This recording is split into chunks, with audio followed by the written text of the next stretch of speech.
예수님께서 한 장소에 머물렀다가 길을 나서면 많은 무리가 예수님을 따르곤 했습니다. 오늘 본문도 그런 상황을 떠올리게 합니다. 수많은 무리가 함께 갈새 예수께서 돌이키사 이르시되. 우리 경험에서 비교적 익숙한 어떤 이미지가 떠오릅니다. 당시 예수님은 유대 지도자들, 그들 속에서는 요주 인물로 찍혀 있던 때였습니다. 여러분, 그런 때는 어떤 처신, 어떤 대비를 하는 게 좋을까요? 가급적이면 주변 사람들을 많이 끌고 다니는 게 유리합니다. 자신을 따르는 세력이 많으면 많을수록 사람들이 예수님을 함부로 대하지 못할 것이기 때문에 그렇습니다.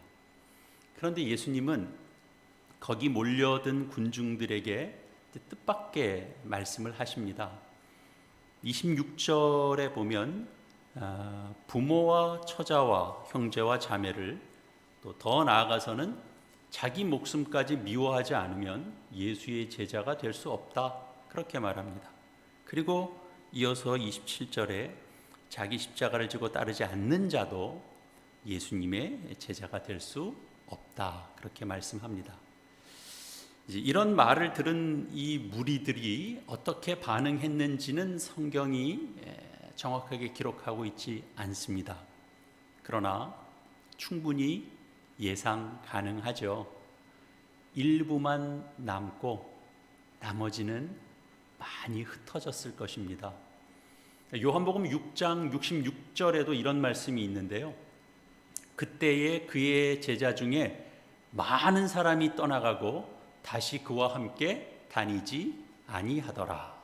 이 대목이 어떤 대목이냐 하면 예수님께서 생명의 떡과 관련한 말씀을 하셨을 때예요.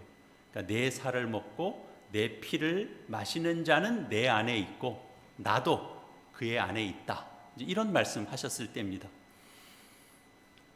예수님께서 뭔가 놀라운 일을 일으키실 때는 사람들이 예수님을 따라 몰려다녔지만 예수님께서 좀 이해하기 어려운 말씀하시고 때로는 상당히 부담되는 말씀을 하셨을 때는 사람들은 더 이상 예수님을 따르지 않고 예수님을 떠나고 예수님으로부터 흩어졌습니다. 어떻게 보면 오늘 말씀은 매우 냉정하게 들리는 그런 말씀입니다. 이 말씀에 따르면 사실은 예수님을 단순히 따라다니는 무리와 그리고 제자는 구분된다, 이런 것들을 우리가 확인하게 되죠. 많은 군중들 틈에 끼어서 예수님을 단순히 따르는 사람들에게는 누구나 가능한 일인데요, 구경 삼아 따라다닐 수 있습니다. 예수님은 당시에 누구에게서도 또 쉽게 느끼기 힘든 그런 권위 있는 말씀을 하셨던 분이십니다. 그리고 여러 종류의 기적을 행하셨던 분이십니다. 바리새인들과 그리고 서기관들의 그 위선에 대해서 또 예수님께서 질타하시는 말씀을 하실 때 사람들은 거기에 대해서도 또 어떤 심리적인 이 대리만족 같은 것도 느꼈을 수 있죠. 그러니까 군중들은 각자 서로 다른 이유로 예수님을 따르고 또 예수님께 몰려들고 있었던 겁니다. 그런데 이제 예수님께서 오늘 본문의 앞선 내용인데요, 천국에 대해서 말씀하실 때도 이런 비유의 말씀을 하셨었어요. 그 천국 잔치에 초청을 받고서도 어떤 사람은 새로 산 밭 때문에, 또 어떤 사람은 새로 산 소 때문에, 또 어떤 사람은 장가든 것 때문에 그 천국 잔치에 거절한 사람들이 있다라는 거죠. 하나님의 말씀은 그러니까 밭이나 가축이나 새로 아내를 맞아들여서 그 아내를 천국보다 더 가치 있고 소중한 것으로 생각하고 그래서 결국은 선택하게 될 때 천국을 배척하는 사람들이 있다, 그렇게 이제 말씀하셨거든요. 그러니까 예수님은 그런 사람들이 몰리는 현상을 예수님은 바람직하다고 생각하지 않으셨던 것 같습니다. 예수님께서 선포하시는 하나님의 나라는 많은 사람들이 몰려서 그 세력에 힘입어서 일어나는 나라가 아닙니다. 그래서 예수님은 사람들이 듣기 민망할 정도의 강한 어조로 지금 말씀하셨습니다. 무슨 말인가요? 몰려든 이들이 몰려든 것 자체로 예수님의 제자가 아니다, 그런 말씀이죠. 본문에는 이제 내 제자라고 하는 이 표현이 3번 등장해요. 오늘 본문 속에서만 26절에도 한번 나오고요, 27절에도 나오고, 그리고 좀 내려가서 33절에도 이제 내 제자가 되지 못한다, 이런 표현들을 합니다. 내 제자라고 하는 이 표현은 예수님과 매우 특별한 관계를 가리키는 표현이죠. 예수님과 특별한 관계를 맺고 있는 사람이 예수님의 제자입니다. 이 말을 뒤집어 보면 예수님의 제자가 되지 않고서도 얼마든지 예수를 따라다니는 사람이 될 수 있다, 그 말이기도 합니다. 오늘 이 되어지는 본문 속에서 또 오늘날 이 시대에서도 모두를 또 각성케 하는 그런 말씀이 아닐 수 없습니다.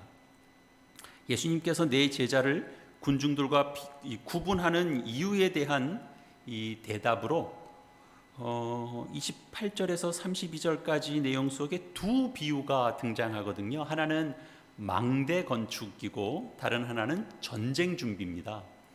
망대를 세울 때 돈이 얼마나 들어가는지 먼저 계산하지 않으면 완성할 때까지 들어가는 비용을 감당할 수 없어서, 그것을 따져보지 않으면 결국 기초만 쌓고 끝낼 수 있습니다. 그러면 당연히 사람들에게 저 사람은 건축만 시작하기만 하고 완성은 못하는 사람이다, 완성하지는 못했다, 그리고 비웃음을 당하게 됩니다. 또 다른 이유는 어떤 왕이 이제 다른 왕과 전쟁을 벌이게 될 경우에 내게 속한 군사력과 적군의 군사력을 파악해야 됩니다.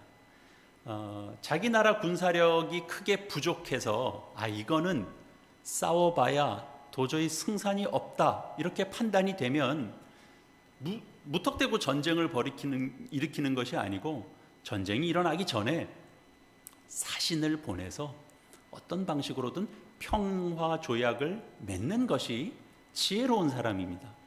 이런 비유들은 어떤 일을 경영하려고 할 때 일을 시작하기 전에 먼저 그 일이 어떤 일인지, 그 일엔 도대체 무엇이 필요한지, 내가 그 일을 감당할 수 있을 것인지, 내가 감당할 자신이 없다면 그럼 나는 어떻게 해야 되는지, 그런 대비책까지 사람이 마련을 해야 된다, 그런 의미가 되죠.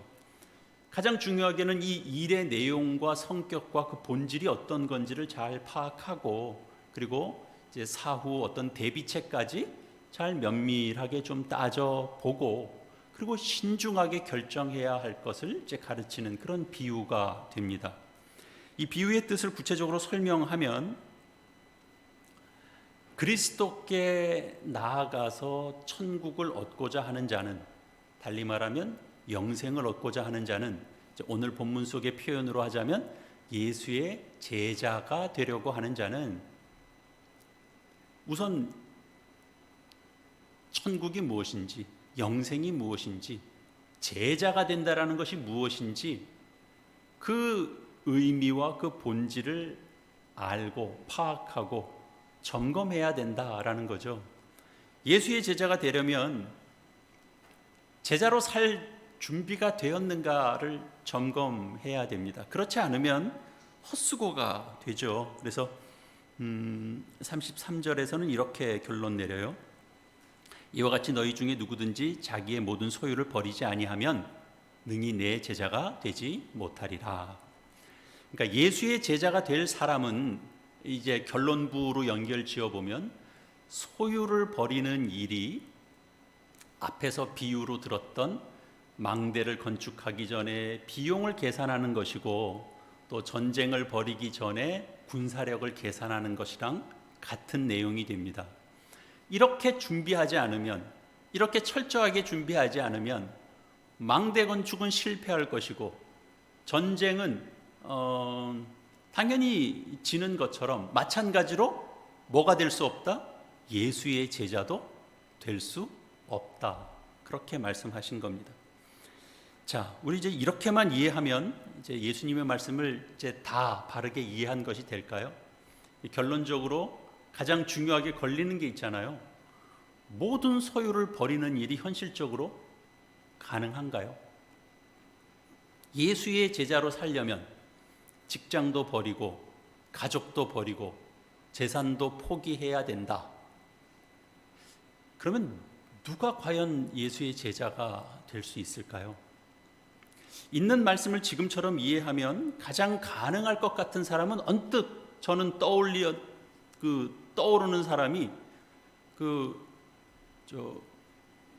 우리 쪽에서는 좀 다른 쪽에 발을 디디고 계시는 이 출가한 스도승 같은 분이 먼저 가장 떠오르는 것 같습니다. 다 버리고. 그러니까 이렇게만 이해하면 이 말씀에 가장 어울리는 사람은 그들일 것 같고, 그저 보통의 일상을 살아가고 있는 우리 크리스천들에게는 이거는 너무 거리가 있는 내용처럼 느껴집니다. 예수님은 왜 이렇게 우리가 참 감당하기 어렵거나 이게 좀 현실적으로 도저히 현실적이지 않은 이런 차원의 말씀을 하시는 것일까요? 예수님은 그래서 이 말씀 속에서 사람들이 쉽게 생각할 수 있는 모든 것을 다 버리고 아무것도 가지지 않는 그런 무소유를 가장 중요한 내용으로 보편적인 진리로 말씀하셨다거나, 그래서 무슨 이렇게 출가승 같은 그런 삶을 가장 절대적인 기준으로 삼으면서 말씀하셨다라고는 생각하지 않습니다. 예수님은 함께 어울려 사는 그런 일상의 삶을 제안하신 분이 전혀 아니시거든요. 오히려 예수님은 풍성하게 그 삶을 누리라고 말씀하셨습니다. 오죽했으면 예수님 자신이 예수님 스스로도 세리와 죄인들과 함께 먹고 마시고 그러는 바람에 사람들한테는 교양 없는 사람이라고 낙인 찍혔거든요. 그러는 것 때문에 바리새인들에게 비판받았거든요. 예수님의 말씀을 제대로 이해하지 못하면 예수님은 우리의 삶을, 우리가 살아가고 있는 이 보통의 삶을 그냥 부정하시는 분, 아니면 우리가 보통 살아갈 수 있는 이 삶을 한없이 위축시키는 분으로만 우리는 이해하게 됩니다. 복음서에서 그런 오해를 살 만한 이야기들이 종종 나오거든요. 다른 사건에서도 예수님께 와서 내가 무슨 선한 일을 해야 영생을 얻을 수 있습니까? 이렇게 물어봤던 부자 청년에 관한 이야기도 나오죠. 그때 예수님께서 재산을 다 팔아서 가난한 자에게 나눠주고 그리고 예수를 따르라, 그런 말씀을 하니까 그 부자 청년이 얼굴에 슬픈 기색을 보이면서 떠났다, 이렇게 기록되어 있죠. 그러니까 이런 표현만 보더라도 예수님은 무슨 재산이나 어떤 소유를 부정적으로 보시는 것처럼 읽혀집니다. 과연 그럴까요? 그럴 생각이셨다면 예수님께서도 그러니까 이렇게 이 세상 사람들 사는 곳을 떠나서 아마 은둔 생활을 하셨을 겁니다. 그런데 예수님께서는 빈들에서 사역하지 않으시고 사람들이 모이는 현장으로 들어오셨습니다. 사람들이 가장 많이 모이는 시장에 들어가셔서 사람들을 만나셨고 그렇게 사역하셨습니다. 예수님은 재물이나 소유를 부정하시지 않으셨습니다. 그것으로 인해서 인간의 삶이 한없이 왜곡되는 것에 대해서는 신랄하게 지적하셨습니다. 그것을 깨우치신 겁니다. 그것이 핵심입니다. 예수님께서 소유 문제를 거론한 이유가 무슨 너희 주변을 둘러봐라, 얼마나 빈부격차가 심하냐, 그러니까 너희들 거라도 다 내놔야 이 빈부 문제가, 격차의 문제가 해결될 것 아니냐. 그래서 사회 문제를 해결하시기 위한 방안으로 무슨 요즘식으로 말하면 뭐 경제 정의, 경제 뭐 민주화 이런 데 앞장서야 된다, 그런 말씀을 하신 것이 아닙니다. 예수님은 소유보다 더 중요한 것, 아니 소유보다 더 정말 절대적인 것이 있다라고 하는 것을 가르쳐 주고 싶으셨던 거죠. 소유와 재물로 웬만한 것은 우리가 손에 넣을 수 있습니다만 결코 손에 넣을 수 없는 것이 있죠. 그것은 생명에 관한 것입니다. 그것은 소유가 아무리 많아도 그것을 내가 가진 소유로 취할 수 있는 것이 아닙니다. 다른 말로 바꾸면 하나님께서 선포하시는 하나님 나라는 재물이나 자신이 가진 그 어떤 소유로 바꿀 수 있는 것이 아닙니다. 그것으로 얻을 수 있는 것이 아닙니다. 하나님 나라는 하나님의 통치고 하나님의 사랑이고 하나님 안에서 누릴 수 있는 화평이고 하나님 통치 안에서 우리가 가능해지는 그런 죄와 죽음으로부터의 해방입니다. 하나님 나라에서 경험할 수 있는 것, 우상에 눌려서 살던 삶에서 벗어나는 것, 하나님 나라가 임하지 않으면 인간은 우상에서 벗어날 수가 없습니다. 어떤 우상도 그 우상을 붙들고 살고 그 영향 속에서 살 수밖에 없습니다. 이런 것들은 소유와 재물로는 결코 해결되지 않는 겁니다. 그걸로 해결할 수 없는 생명에 속한 것, 그것이죠. 이 모든 것을 압축하면 오늘 본문 말씀에 여러 번 강조되어 있는 바로 내 제자가 되는 것입니다. 예수님과 특별한 관계, 그런 결속 속에 있는 거죠. 내 제자가 된다라고 하는 이 말은 예수님 공생에 하시면서 어떤 제자들과 그 부모들이 오해한 것처럼 하나님 나라에서 한 자리 차지하는 것, 그런 것이 아닙니다.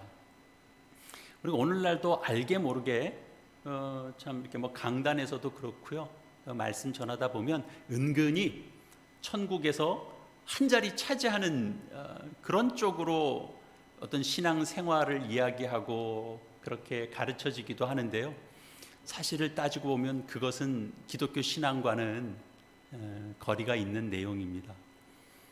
1차적으로는 목회자의 책임이 큽니다만 우리 신자들도 우리가 믿음과 소망을 이야기하고 거기에 대해서 우리가 생각할 때 우리가 사실 우리 신앙에 관한 내용을 말을 하지만 사실은 신앙과 어울리지 않는, 그래서 오히려 신앙의 격을 떨어뜨리게 되는 그런 말을 우리가 알게 모르게 많이 하게 됩니다. 우리는 뭐 가장 크게 천국 얘기할 때도 뭐 내가 본 천국 이러면서 그 얘기하는 것들은 다 뭐 그 내가 본 천국에서 내가 살 집을 아주 디테일하게 이렇게 묘사를 하잖아요. 그 아주 화려하게, 예. 주방 시설도 잘 돼 있고 집이 어떤 모양이고 그런 식으로 이렇게 표현하게 되죠. 그러면 사람들은 거기에 이렇게 그 감동도 되고 흥분도 되고 그럴 수도 있겠습니다만 사실 따지고 보면 대단히 격을 떨어뜨리는 이야기입니다. 내가 한 것만큼 하늘에서 차지하게 되는 그런 보상이 다르다라고 말하는 것도 사실은 이 땅에서 우리가 가지고 살고 있는 그 이기적인 생각을 더 만족시켜주는 이야기이지 천국에 대한 가장 정확한 묘사는 아닙니다. 예수의 제자가 된다라고 하는 것은 예수님의 복음을 중심 삼겠다 하는 것과 같은 내용입니다. 달리 말하면 기쁜 소식이죠. 복음을 중심으로 삼겠다. 그 기쁜 소식, 예수 그리스도로 인한 그런 기쁜 소식을 내 삶의 중심으로 삼고 살겠다, 그런 거죠. 근데 이게 사실은 간단한 일이 아닙니다. 말을 바꾸면 복음으로 살기가 쉽지 않습니다. 어렵습니다. 왜 그렇죠? 실제로는 복되지 않은데 겉으로만 사람들이 복되다라고 말하는 어떤 그 현상들, 그런 일들이 훨씬 더 우리의 삶을 더 많이 지배하기 때문에 그렇습니다. 그런 일들 때문에 우리는 그 일로 기뻐하기도 하고 그 일 때문에 슬퍼하기도 하고, 그런 것들 때문에 뭔가를 선택하지 못하고 자꾸 곁눈질하게 되고, 다른 사람은 어떻게 하나? 뭐에 쫓기는지 계속 쫓기는 삶을 살고, 작은 일에도 분노하며 살게 됩니다. 우리가 직장에서 인정받지 못하거나 오해받으면 그때서부터 당장 우리의 삶은 요동치고 불면증도 시작되고, 마음 불편한 것을 해결하지 못하고 계속 얽매이면서 살게 됩니다. 신자는 다른가요? 신자도 다르지 않습니다. 우리도 그렇게 일희일비하게 되고 좌고우면하게 되고, 그리고 쫓기는 삶을 삽니다. 매일이 전쟁터 같습니다. 성경이 말하는 이 예수 그리스도 안에 있는 복음의 능력, 여러분들 삶에서는 잘 나타나고 계십니까? 복음의 능력을 따라서 힘입어 어려운 문제들을 또 잘 해결해 나가고 계십니까? 복음에 대한 내용은 우리가 늘 듣습니다. 복음이 참 놀라운 것이고 하나님의 의가 드러나는 것이고, 거기에는 모든 벽과 허물이 무너집니다. 하나 되게 합니다. 근데 그 복음의 능력이 실제 내 삶의 능력으로 정말 나타나고 있는가? 이렇게 물어보면 여러 가지 생각들이 많이 날 것 같습니다. 예수님의 복음이 현실로 정말 느껴지면서 살고 있는가? 복음서가 말하는 복음은 결국은 하나님의 나라가 가까이 왔다는 겁니다. 이미 시작됐다는 겁니다. 여러분들이 이미 그것을 보고 있고, 그리고 이것은 진행될 것이고, 그리고 최후에는 완성되는 날을 보게 될 것이다, 그겁니다. 하나님 나라는 아주 절대적인 나라입니다. 그래서 그 하나님 나라가 선포됐기 때문에 뭐가 그 전에 절대적이었던 게 상대적이 된 게 뭐냐면 예루살렘 성전이 상대적이 됐어요. 예수님이 그 선포를 하는 바람에 그래서 예수님이 위태롭게 되기 시작한 거예요. 왜? 그들이 절대적이라고 믿고 있었던 성전을 언급했거든요. 성전을 허물어라? 내가 이걸 3일 만에 내가 다시 짓겠다? 이런, 저들이 볼 때는, 유대인들이 볼 때는 이 해괴망측한 말이 어디 있겠습니까? 거기에 이제 예수와 예수를 따르는 이들을 다 이제 적으로 간주하게 된 거죠. 분노하게 된 거죠. 근데 그것만이 아닙니다. 예수님은 안식일도 절대적인 규범이 되지 못한다는 거예요. 그리고 바리새인과 서기관들의 어떤 지위나 명예조차도 그것은 하나님 나라에서는 중요한 게 아니다. 그거는 사소하다. 그렇게 말씀하니까 더 위태로워졌죠. 그런데 그렇게 얘기할 만큼 하나님 나라가 시작됐다라고 하는 건 정말 크고 강력한 것이었던 거죠. 만약에 오늘 우리가 이 자리를 떠나면 바로 이제 내일 몰아닥칠 이제껏 없었던 강력한 태풍이 이제 바로 제주도 앞까지 이제 와서 우리 내일을 다 긴장하는 날을 보내야 된다면, 오늘 이 하루 공공연한 일 때문에 우리가 누군가와 싸우지 않을 겁니다. 어떻게 하면 이 태풍의 피해를 최소화할런지 거기에만 집중해서 이제 오늘 하루를 준비하고 대비할 것입니다. 우리의 소소한 이런 일상에서도 사실은 이렇게 아주 절대적인 그런 생명, 그런 가치가 무엇인지 우리는 조금씩 경험하면서 살 수 있습니다. 사람들이 그러잖아요. 복음 이야기 할 때는 이게 좀 감이 잘 없다가 그냥 어디 한번 나가서 대자연을 한번 봤더니, 야, 정말 여기에 그냥 하나님의 신비가 여기 다 있구나. 꽃 하나를 보면서, 작은 꽃송이 하나, 아이가 아장아장 걸으면서 미소 짓는 그 미소, 그걸 보면서 정말 하나님의 생명이, 하나님이 주시는 축복이 이런 거구나, 이걸 뭐랑 바꿀 수가 있겠는가, 이렇게 경험하거든요. 맛있는 커피 한 잔 마시면서도 행복해 하시는 분들이 있잖아요. 그럴 수 있거든요. 그러면 여러분, 정말 하나님의 나라가 정말 가까이 왔다라고 하는 것들을 우리가 정말 느끼고 그것을 능력으로 삼는다면 그건 오죽하겠습니까? 이런 경험에는 사실은 무슨 재물이나 소유가 필요한 것이 아닙니다. 돈이 필요한 것이 아닙니다. 우리는 매 순간 생명의 충만함을 누리며 살 수 있습니다. 그러면 우리의 삶은 좀 더 너그러워질 것입니다.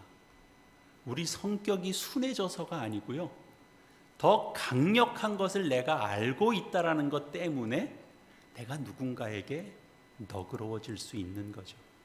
이런 경험들은 근데 누구에게나 다 주어지느냐? 그런 게 아니라는데 오늘 예수님의 말씀의 핵심이 있습니다. 이런 경험은 모든 사람에게 다 주어지는 것이 아닙니다. 소수에게 주어집니다. 그 소수에게도 하나님의 은혜로 주어집니다. 근데 이 은혜로 주어지는 일, 이 은혜를 받고 누리는 일에는 하나님이 은혜로 간섭하시는 일이지만 그럼에도 불구하고 훈련이 필요하고 연습이 필요합니다. 이것이 하나님의 은혜구나를 알아채는 감각도 필요합니다. 이 하나님께서 내게 이렇게 허락하시는 은혜를 내가 담고 쏟아내지 않기 위해서 내가 어떤 준비와 연습이 필요한지를 아는 자와 그걸 생각 없이 지나는 자와는 전혀 다릅니다. 그래서 우리 삶에 연습이 필요합니다. 그래야 우리가 이 땅을 살면서 너무 이 현실에 묶여있는 것 때문에 받은 은혜도 다 쏟아내 버리는 그런 안타까운 일들을 매일 반복하는 일에서 조금 나아질 수 있겠죠. 그래서 우리가 항상 기도해야 됩니다. 우리가 그리스도의 복음을 우리 알고 있다라고 생각하는 분들도 계실 수 있는데요, 우리가 뭔가 알고 있다라는 생각에 우리가 종종 갇혀 있을 수 있습니다. 저는 그 세계를 잘 모릅니다만 요즘 바깥에서는 와인 이야기도 굉장히 많이 나오고 해서 소믈리에라는 이제 그 직업을 가진 사람들이 있잖아요. 이 포도주의 맛을 평가하고 맛을 구별하고 평가하고 하는 사람들. 안에 실내가 살짝 좀 답답한 것 같은 느낌이 좀 듭니다. 하나 정도는 좀 줄여주셔도 될 것 같습니다. 보니까 좀 등급이 있는 모양이에요. 소믈리에 안에서도. 그래서 최고 등급 과정도 있고 이렇게 낮은 등급 과정도 있고. 그럼 뭘로 구별을 할까요? 결국은 보니까 맛을 정말 한 포도주를 한 잔 마시면 이 한 100가지의 맛을 자기 몸에서 구별해낼 수 있는 사람이 가장 등급이 높은 그런 소믈리에 같아요. 그보다 낮은 등급이 있겠죠. 우리한테 맛을 보라 그러면 우리는 빼고 저한테 맛을 보라 그러면 한 3가지 정도는 제가 구별할 수 있을 것 같아요. 달다, 쓰다, 독하다, 이 정도는 구별을 할 수 있을 것 같아요. 3가지 맛 구별하는 사람과 100가지 맛 구별하는 사람이 같이 있다면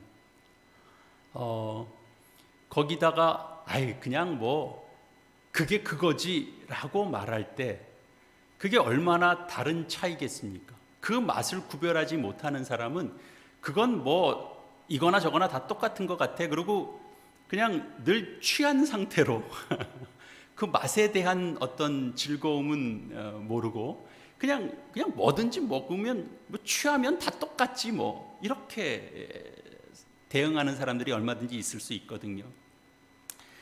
그런 분들에게 이 예수님의 말씀, 그런 복음, 복음의 능력, 예수님의 하시는 말씀이 뭐가 다른가? 바리새인들이 얘기하고 있던 것과 예수님의 말씀이 어떤 차이가 있는지, 예수님께서 하나님 나라를 이야기하고 복음의 능력을 이야기할 때 그것이 이 땅에 살던 사람들이 율법주의에 갇혀 있던 내용과 도대체 뭐가 다르지? 그 말이 그 말 아니요? 거기가 거긴가벼? 이렇게 되면 얼마나 불행한 일이겠습니까? 그래서 예수의 제자가 된다라고 하는 것은 그만큼 전혀 비교가 되지 않는 풍성한 것을 더 누려가기 위한 과정입니다. 우리가 신앙생활 하는 것도, 우리가 뭔가 조금 열심을 내보려고 하는 것도 다 그런 겁니다. 복음 안에서 누리는 그 은혜가 어떤 것인지, 더 풍성한 것이 뭔지를 우리가 맛보고 누려야 우리가 그것을 능력 삼을 수 있기 때문에 그렇습니다. 그래서 복음서에 보면 마가복음 같은 데서는 언제나 그리스도의 복음이라고 그러고 하나님의 복음이라고 그럽니다. 그러니까 왜 그렇습니까? 답은 명확하죠. 예수님에게서 하나님의 그 놀라운 능력과 사랑이 나타나지고 경험되어질 수 있기 때문에 그렇습니다. 다른 데서는 하나님의 사랑을 뿌옇게밖에는 못 느낍니다.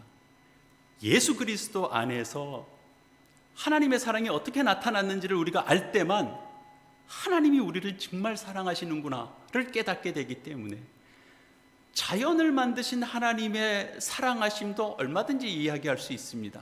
그러나 그가 인간을 구원하시기 위하여 독생자 예수 그리스도를 이 땅에 보내시고 그의 십자가 사역과 부활의 능력 속에서 우리의 죄를 사해 주시고 우리가 새 생명 되게 하시는 하나님의 손길이 있었다라고 하는 것을 우리가 깨달아 알 때만 우리는 참다운 그 하나님의 사랑과 능력을 깨달아 알 수 있습니다.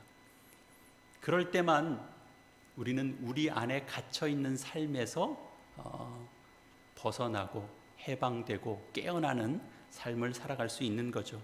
결국은 오늘 말씀 속에서도 보면 가장 중요하게 복음의 능력 안으로 들어가는데 가장 큰 걸림돌은 다름 아닌 자기 자신에게 있다라는 것을 우리는 깨닫게 됩니다. 자기를 둘러싼 여러 조건들, 자신을 둘러싼 여러 인간관계들, 나와 관련된 여러 소유들에 우리가 묶여 있기 때문에 예수를 통한 하나님의 크신 사랑과 그 크신 능력을 깊이 경험하는 데 어려움을 겪게 되는 겁니다. 술에 취한 사람은 포도주의 맛을 못 느낍니다. 다 그게 그거 같습니다. 맛에 대한 감각이 없습니다. 자기의 것에 다 갇혀 있는 사람은 아무리 복음을 이야기하고 복음의 능력을 이야기해도 다 그게 그거 같습니다. 그래서 날 보러 더 열심히 내라는 거예요. 그걸로만 다 이해하게 됩니다. 자기 애가 강한 사람은 사랑을 이야기하지만 언제나 자기 안에 갇혀 있습니다. 어떤 이들은 오늘 본문 말씀을 자신을 희생해야 된다 그런 말씀으로 생각할 겁니다. 꼭 그런 말씀 아닙니다. 내 소유를 포기해야 된다라고 할 때 이게 무슨 재물에 대한 욕심과 야망을 포기해야 된다라는 것, 그것만 의미하는 것이 아닙니다. 그것보다 훨씬 더 본질적입니다. 내 안에 있는 것, 내가 추구하는 나의 경건, 나의 의까지도 내가 갖고 있는 어떤 훌륭한 인격, 내가 남기는 업적, 또 내가 그동안 했던 수많은 노력과 수고, 이런 것까지도 부인하며 주를 따르는 제자된 삶을 살아야 된다라는 의미를 담고 있죠. 여기에 단순히 물리적인 물질만 소유로 생각하는 것이 아닙니다. 우리 안에 있는 영적인 소유 다 포함해서 이런 것들을 내가 쌓아놓은 것이 아니라고 송두리째 부인할 수 있는 자리, 그 자리에 들어가는 것, 그래서 주의 제자의 삶을 따르는 것, 거기엔 그 어떤 것도 바꿀 수 없는 천국을 누릴 수 있는 은혜가 있기 때문에 우리를 그렇게 인도하시는 것입니다. 오늘 본문의 이 마지막에 34절, 35절에 보면 좀 느닷없이 소금 이야기가 나오는 것 같습니다. 소금이 짠맛을 잃으면 아무 소용이 없어서 버려지는 것. 앞에서 설명한 제자로서의 정체성이 없으면 그리스도인이 마치 버려지는 것과 같다라고 하는 매우 준엄한 말씀입니다. 그런 일이 가능하다고요? 일어날 수 있습니다. 이스라엘이 그랬거든요. 예수님께서 전하시는 이 하나님의 나라에 무지했고, 그래서 예수님께서 선언하시는 복음을 저들이 배척했습니다. 그래서 하나님께서 일하시는 그 은혜의 통로를 옮기셨죠. 오늘날도 마찬가지입니다. 오늘날 교회 공동체가 복음과 거리가 먼 무슨 친교단체처럼 전락할 수 있습니다. 아니, 친교단체보다 못한 단체로 전락할 수도 있습니다. 왜요? 친교단체에 속한 사람들 엄청 끈끈해요. 어떤 면에서는 우리가 그 자리조차도 못 가는 거 아닌가, 그런 생각이 들 때가 있습니다. 저와 여러분 모두가 이 하나님의 복음에 더 많이 깊게 파고들어서 이 복음이 정말 나에게 능력이 되는구나, 하나님의 은혜가 정말 내 삶을 파고들어서, 그래서 내가 다른 거에 얽매여 있던 것에서 내가 하나님이 주시는 능력으로 이런 부분들 앞에 당당히 서게 되는구나, 내가 극복하게 되는구나, 내가 넘어서게 되는구나. 그 안에 뭔가 우리로 하여금 그것을 딛고 일어설 무엇을 하나님께서 우리에게 허락하시는구나, 이런 것들을 더 깨닫고 배워갈 수 있기를 간절히 바랍니다. 그래서 그런 복된 일들이 우리 안에 일어나고 그런 복된 소식들로 우리가 날마다 새롭게 경험되기를 바랍니다. 함께 나눠질 수 있기를 바랍니다.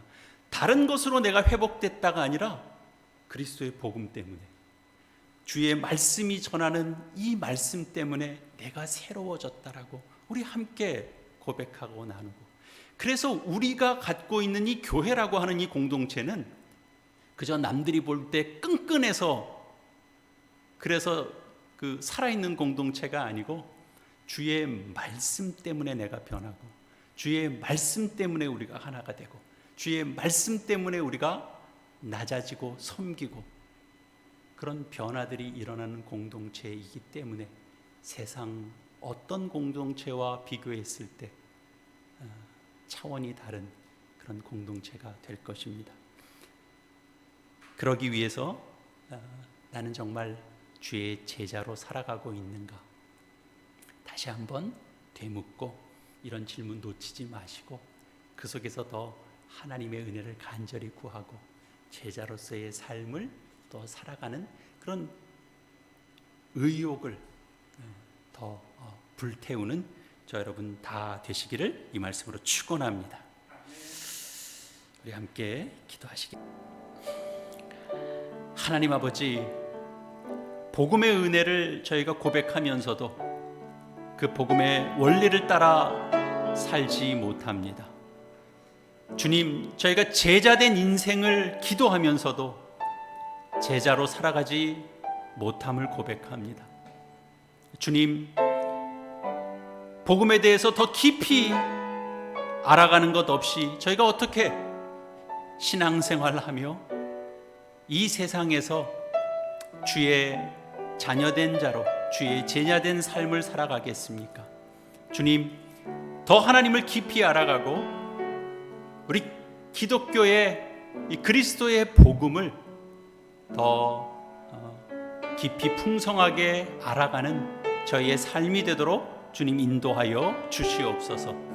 내 소유, 내가 가지고 있는 보이는 것들과 보이지 아니하는 그런 무형의 것들까지도 다 내려놓고 주님을 중심으로 따라가고, 그래서 그 복음의 능력 때문에 내 삶이 변화되고, 그리고 이 땅에서 주께서 하신 것처럼 주 안에 있는 놀라운 의로 세상을 변화시켰던 것처럼 우리 안에 새롭게 변화된 그 생명력으로 내가 서 있는 내 환경, 내 가정, 내가 맺고 있는 사람들과의 관계 속에서 아름다운 영향력을 끼치며 살아갈 수 있도록 주님 간섭하여 주시옵소서. 그래서 하나님의 나라가 세상 곳곳에서 시작되고 퍼져나가는 그 귀한 도구로 저희 모두를 사용하여 주시옵소서. 감사를 드리옵고 예수님의 이름으로 기도합니다. 아멘.